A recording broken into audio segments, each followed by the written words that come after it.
The story title: Someone was living under my house. I never believed the stories about people secretly living inside other people's homes. It always sounded like something from the internet, exaggerated, fake, or impossible. But what happened to me in the fall of 2019 made me realize how wrong I was. This isn't a ghost story. There was no monster, no demon, no paranormal explanation, just a person, and somehow that made it worse. My name is Ethan Miller. At the time, I was 26 years old and had just moved to a small town in Oregon for work. The house I rented was old, built sometime in the 1940s.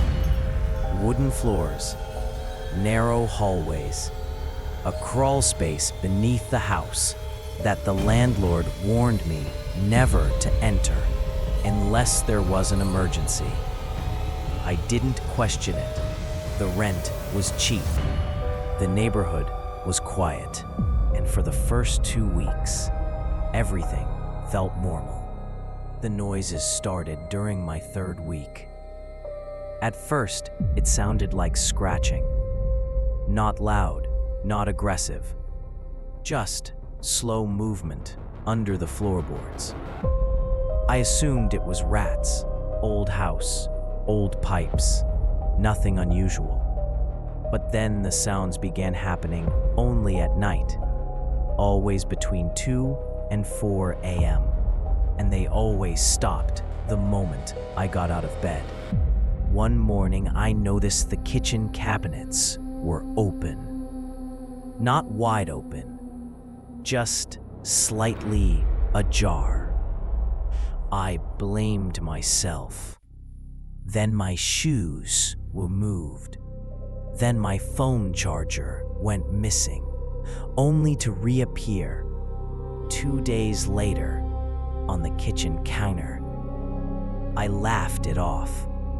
I told myself I was tired, stressed, imagining things. The first time I noticed food missing, I felt stupid for even thinking about it. Half a loaf of bread, gone. Protein bars, missing.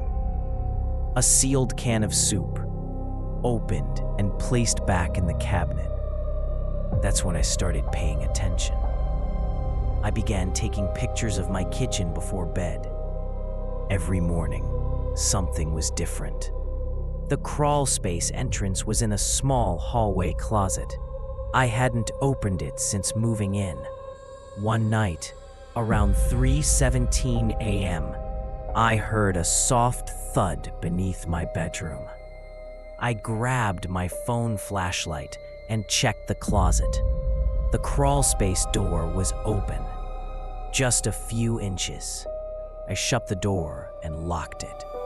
I told myself, it's an old latch. It probably shifted. But I didn't sleep after that. The next morning, I checked the lock. It was scratched, not old scratches, fresh ones.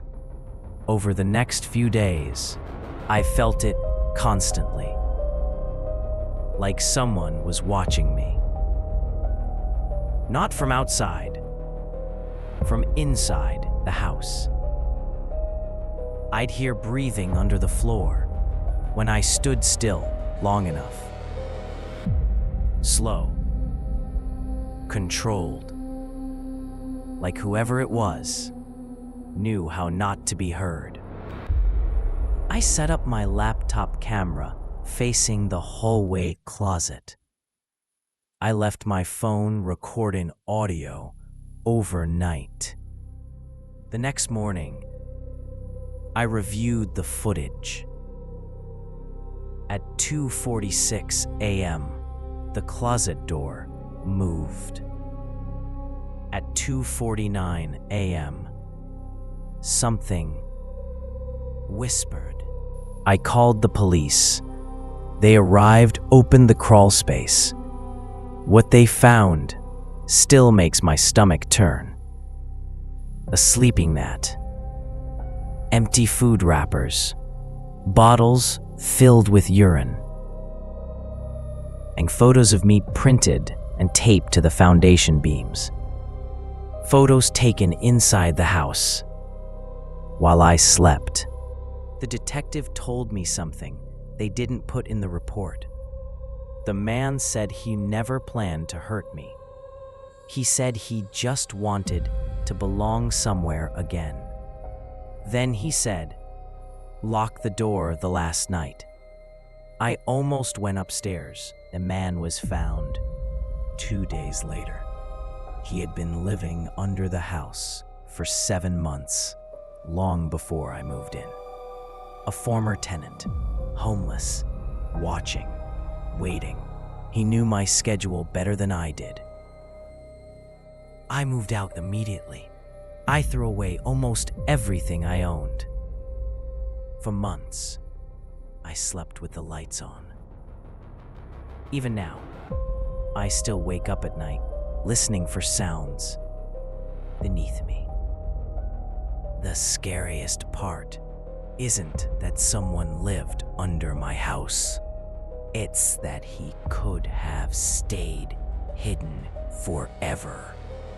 And there are thousands of houses just like mine, with crawl spaces, with silence, and with someone underneath, waiting.